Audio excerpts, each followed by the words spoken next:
Welcome back to the DNX show, and today we're predicting head-to-head matchups for East Rutherford Supercross, and today's video is brought to you guys by NextBets, where you guys can actually play all of these 450 matchups. All you have to do is go to the link in the description below, nextbets.com/playdnx to play.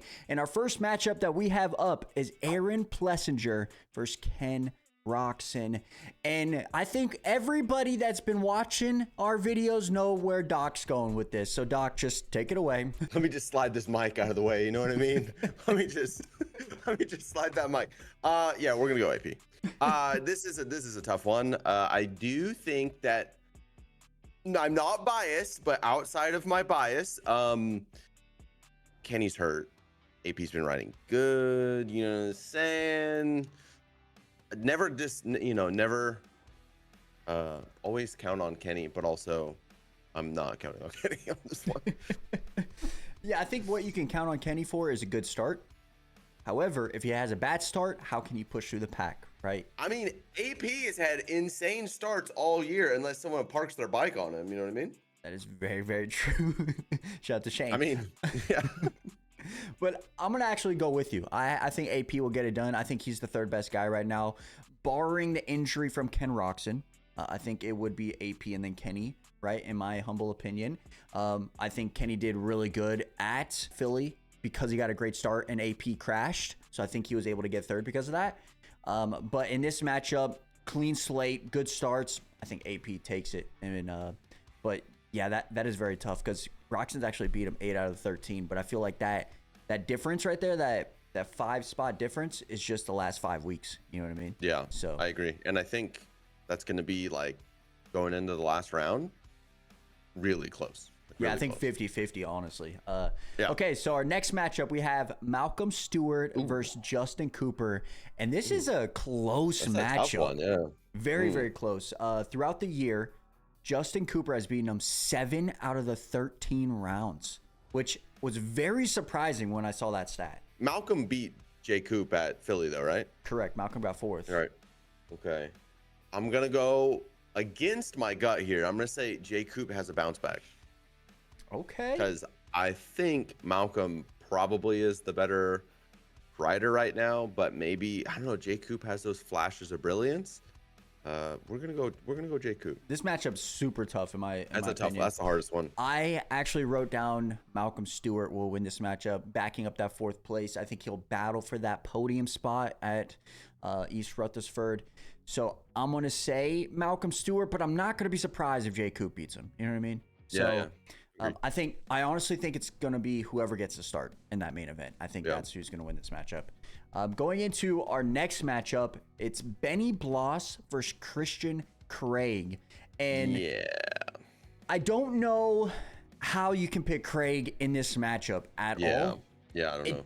It doesn't look like Craig should be racing right now, in my opinion. Like, he's just not doing that great. I don't think he's fully healthy yet, and he's still trying to race. I think you park it, go to motocross, and you just try to see what happens there, because you would say Craig is a better rider than Bloss, right? You would say that. But Bloss has beaten him every round that Craig has been in. Yeah, everything you just said. Plus, Yamaha versus Beta. That's an interesting one. You know what I mean?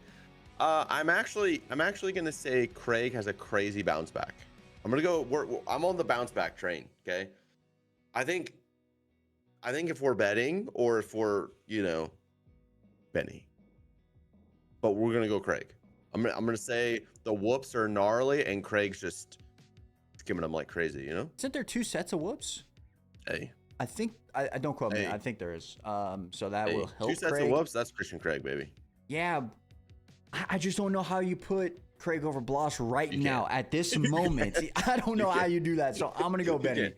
Benny's riding great the last 4 weeks since Craig has been racing. And I think Benny gets it done again. I think Benny gets another top 10. I'm not going to be surprised. This is an episode of me being not surprised if Bloss gets a top 7 this weekend. Ooh. So that's a hot take, but I can kind of see Benny? it. Yeah, I like dude. that. That'd be cool. Yeah, it'd be sick. Now the next one up is kind of a crazy matchup. Justin Barcia versus DF Dylan. I don't say his last name. You guys should know that by now. Ferrandis. Thank you. Justin has beaten Dylan 10 out of the 13 rounds, which doesn't surprise me at all. However, Dylan has been riding really good as of late. And JB did get a start. Something happened with his brake, went over the berm. He technically lost to Dylan. So I can see a scenario where Dylan actually beats JB this weekend in East Rutherford. Yeah, I mean, sure, I could see a scenario where I also went pro, but that didn't happen. So we're gonna go Justin Barcia. So Justin Barcia's been absolutely better this year. Yeah, I think let's just say that he actually hits his back brake going into that corner. I think JB's top 5. And I'm hoping that he just builds on that momentum. But yeah, I mean, even if he gets a terrible start, I think it's a safe bet to go Barcia. Fair enough. And I think if he had a back brake or if he hit the back brake, he gets a podium. I think he beats Kenny. So that's just. I don't know. He was out front. He was out front. And he doesn't have a bike issue. And JB's riding great. So I don't know. I know, but he also. You think Kenny would have not moved up the pack as much as JB did? Say the roles are reversed. Not with his injury. Do you think Kenny doesn't rips the whole shot, has a little minor thing, doesn't get hurt in it, right? Goes off the track a little bit, goes back to 17th. You don't think he moves up farther than Barcia did? No, 100% he moves up further. He goes into top 8, right? With AP, in my opinion. 100%. Fair enough. All right, so now to the main 450 matchup. And this one's been on our videos for the last couple of weeks because they're the two best guys, and it's Cooper Webb versus Chase Sexton. And last week I told you guys I can't go against Webb because he just figures out ways to beat Chase. And honestly, that didn't happen at Philly. All right, it didn't. Chase figured out ways to beat Webb, but this week I'm still going with Webb. So unfortunately, he has beaten him 8 out of 13 times, which is closing the gap a little bit. So I think that could be another case where it's 50-50 at the end of the year, just saying. But my gut is telling me Webb's going to figure it out, but my heart is telling me that Chase is going to win. So I got Webb. Here's what's going to happen. Okay. Chase did little finger guns to Cooper Webb, and it didn't sit well with old Webbington there. Okay. So Webb's going to light a cigarette on the line and come out and absolutely just give it to Sexton, and the championship's over. It's pretty much where I'm at, right? He's going to solidify it next week at East Rutherford. I'm not saying the points, but the mental points. Yeah, the mind games. You know what I'm saying? It's gonna be it's over. It's cooked. All right, it's already cooked. As soon as he did little finger guns, that was a mistake. If Chase wins again and he does the finger guns again, that would be epic. That'd be epic, bro. It would be so sick.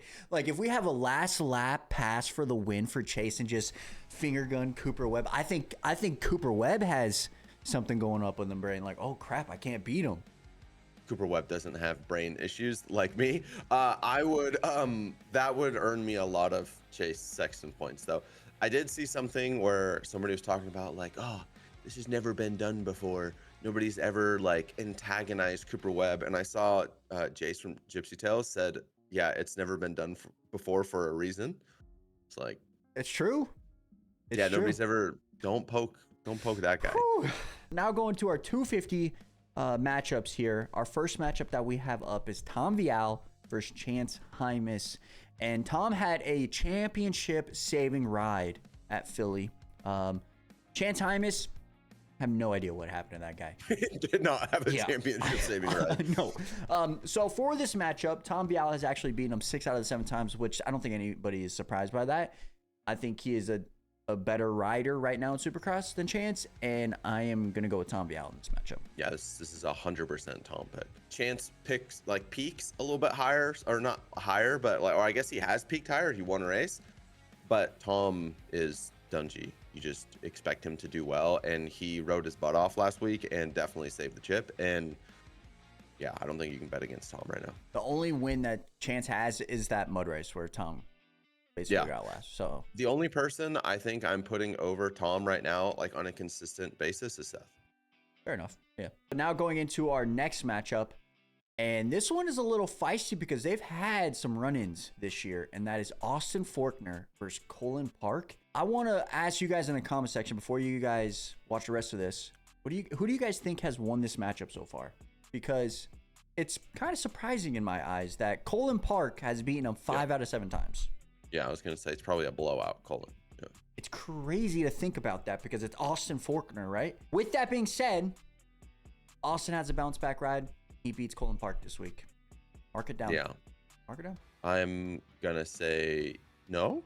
And Cullin Park wins. I mean, I hate that, but yeah.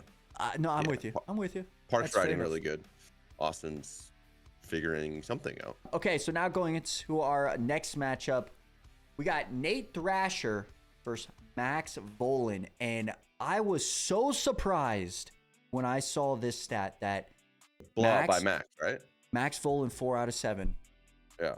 That's not really a blowout, but that's crazy to think about that Max has beaten him 4 times this year.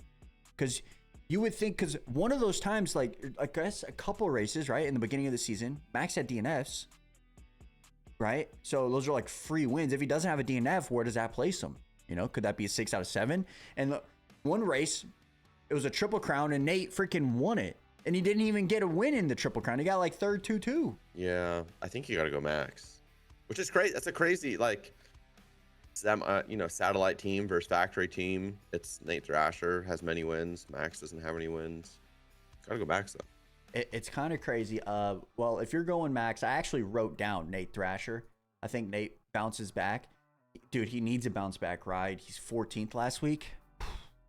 That's extremely bad. So I think he bounces back. He gets maybe a top 5, I think, maybe.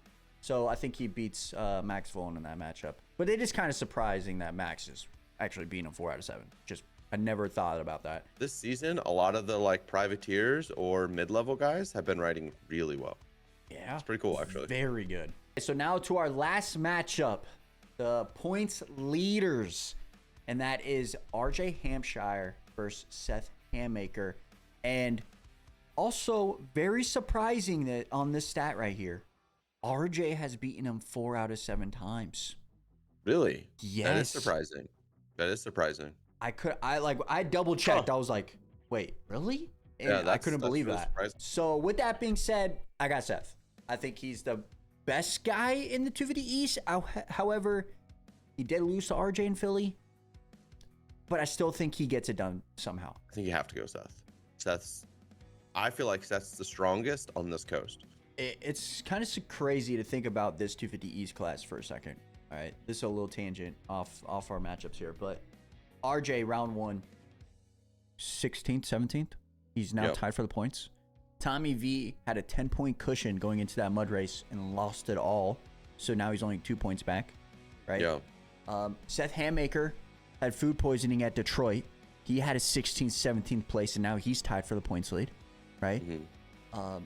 Then you had 2 guys go out that were the most dominant guys, Levi and Max. So this 250 East class has been chaotic, to say the least, in my opinion. Yeah, it's insane. You had a contender go out round 1 too. Shout out to PB. Like, crazy crap has happened in the 250 East class compared to, I would say, the West, where it's just more consistent with Deegan, Juju, and Cole. It's just kind of wild to think about for a split second. But we'll be back tomorrow with our predictions. Make sure you guys stay tuned for that. Make sure you guys hit that like and sub button. Thank you guys for hitting 26K. So we do appreciate that. We're on the road to 30K. And we'll be back tomorrow. So much love, guys. We're out. Peace.